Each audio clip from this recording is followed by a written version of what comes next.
आज मैंने डिटेल में होमवर्क करके मैं गया था। डिटेल में मैंने पंजाब के मसले नीति आयोग में रखे, जिसमें सबसे बड़ा है जो फसल की विभिन्नता। हम लोग धान और गेहूं के चक्रव्यूह में फंस चुके हैं। हमारा पानी जो है वो 500-600 फुट तक नीचे चला गया, बहुत ही डेंजरस लेवल तक नीचे चला गया है। पंजाब के 150 जोन में से 117 जोन डार्क जोन में चले गए हैं।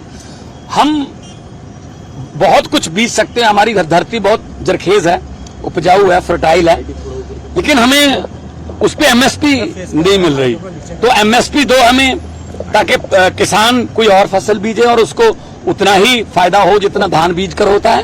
और एमएसपी की लीगल गारंटी, और वो एमएसपी निर्धारित करने के लिए अभी कमेटी बनाई गई है, उसको दोबारा बनाया जाए, क्योंकि उसमें स्टेक होल्डर्स नहीं है।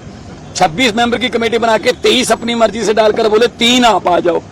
अगर वहां पे कहीं वोटिंग हुई किसी मामले में तो 26 वर्सेस 3 क्या वहां पे स्टैंड रहेगा। तो इसलिए हमने कहा है कि जो असली किसान हैं उनकी संतुष्टि होनी चाहिए कि हम भी एमएसपी कमेटी में हैं, जिन्होंने की मीटिंग कारगर हुई, क्योंकि केसीआर ने कहा था कि कोई फायदा नहीं है इस तरह की मीटिंग। देखो, मैं वो उनकी बात है, लेकिन मैं बहुत ही उत्साहित होकर आया हूँ मीटिंग से। बिल्कुल सबकी बातें सुनी गई हैं, सब मुख्यमंत्रियों ने अपने अपने राज्यों की समस्याएं रखी हैं। और 10 बजे से लेके लगभग 4:15 तक प्रधानमंत्री साथ में बैठे रहे, वो नोट भी करते रहे पॉइंट्स को। हमने उनको सुझाव दिए कि देखो, भारत जब गेहूं के लिए तरस रहा था, यहाँ अकाल पड़ गया था, हम इंपोर्ट करते थे अमेरिका से गेहूं, तब पंजाब का किसान आगे आया। हरी क्रांति में उसने भारत को गेहूं के मामले में आत्मनिर्भर कर दिया। अभी मैंने आज ये बोला है, अभी दालें जो हैं हम मोजाम्बिक और कोलंबिया से मंगवाते हैं 120 बिलियन डॉलर की। मैंने कहा जी पंजाब की ड्यूटी लगाओ, हम आपको दालें पैदा करके देंगे, उन दालों को उठाओ, मार्केटिंग दो, एमएसपी दो। हम देश को किसी भी मामले में आत्मनिर्भर बनाने की क्षमता रखते हैं। पंजाब ऐसी स्टेट है, चाहे वो आजादी की जंग हो, चाहे वो कोई इनकलाब हो, पंजाब हमेशा बढ़ चढ़ कर हिस्सा लेता है। तो नंबर 2 शिक्षा की बात चली थी, नेशनल एजुकेशन पॉलिसी की। तो पंजाब में हम जो एजुकेशन का हाल है बहुत ही बदतर, बहुत ही बुरा हाल है।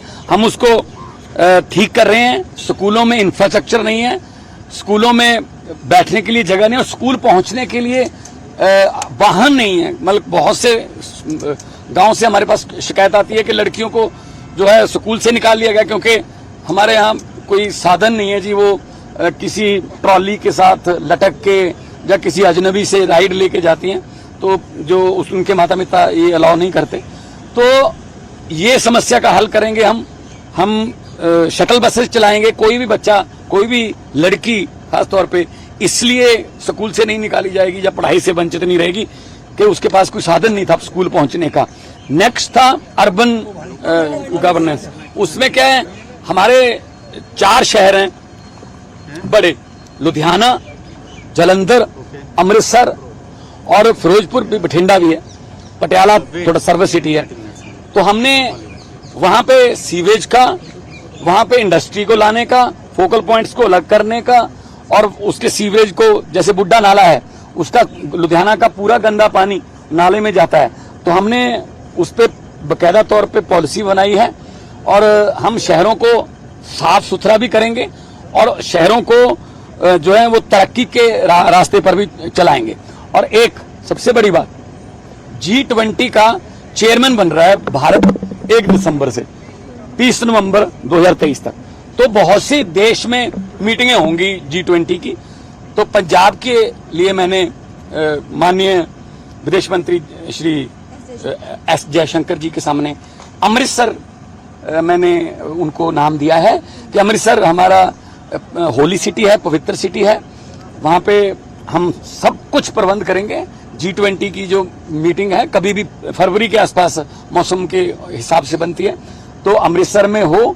वहां टूरिज्म इतना आएगा, फॉरेन से जो डेलीगेट्स आएंगे वो दरबार साहब का दर्शन करेंगे। बॉर्डर पे, इंडिया पाकिस्तान बॉर्डर पे जो रिट्रीट होती है तिरंगे की, झंडे की, वो देखेंगे।